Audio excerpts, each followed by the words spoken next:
মসজিদ, মন্দির, এমনকি শ্মশান ঘাটও এই অনুদানগুলো আপনারা পাবেন।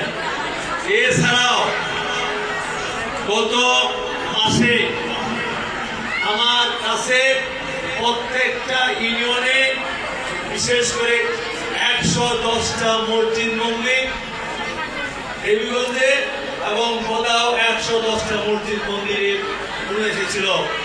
আমি কিন্তু একটা যেমন মুসলমানকে দিয়েছি, আরেকটা কিন্তু সনাতন ধর্ম আপনাদেরকে দিয়েছি, খবর নেবেন। এটাই দেবীগঞ্জ বোধহয় ইতিহাসে নয়, একসঙ্গে 55টা মন্দিরে আমি একসঙ্গে 3 লাখ টাকা অনুদান পাবেন অতি অল্প সময়। 55টা কোথাও 55টা। এই গত সপ্তাহে মাননীয় প্রধানমন্ত্রী আমাকে আবারও 50 লক্ষ টাকা দিয়েছেন আমার এই নির্বাচন এলাকায় আমাদের সনাতন এবং মুসলমান ভাইদের মধ্যে এইটা কন্ট্রোল করানো।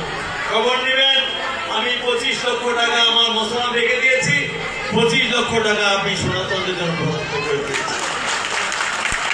আমি ব্যক্তি জীবনে একজন অসাম্প্রদায়িক মানুষ, তারা আমাকে ছোটকাল থেকে সেই 5 পীরের প্রাইমারি স্কুল, 5 পীরের Bairati school, Sakua high school, Oda high school, এরপরে রংপুরে কেন পাবলিক স্কুল এবং কলেজ, রাজশাহী কলেজ এবং ঢাকা বিশ্ববিদ্যালয়ে দেখেছেন।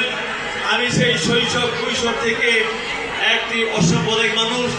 আপনাদের প্রত্যেকটি কৃষ্টি কালচারের সঙ্গে আমি কিন্তু ওতপ্রোতভাবে সম্পৃক্ত।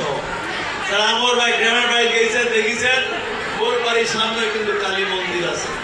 আগে ছিল কোঠার ঘর, এখন করেছি বিল্ডিং ঘর। এইখানে বুঝবেন একজনের মানুষের মানসিকতা কিরকম। কাজেই আমি যেমন নির্বাচনের পূর্বে যা বলেছিলাম, এখন আমার দায়বদ্ধতা বেড়েছে। কারণ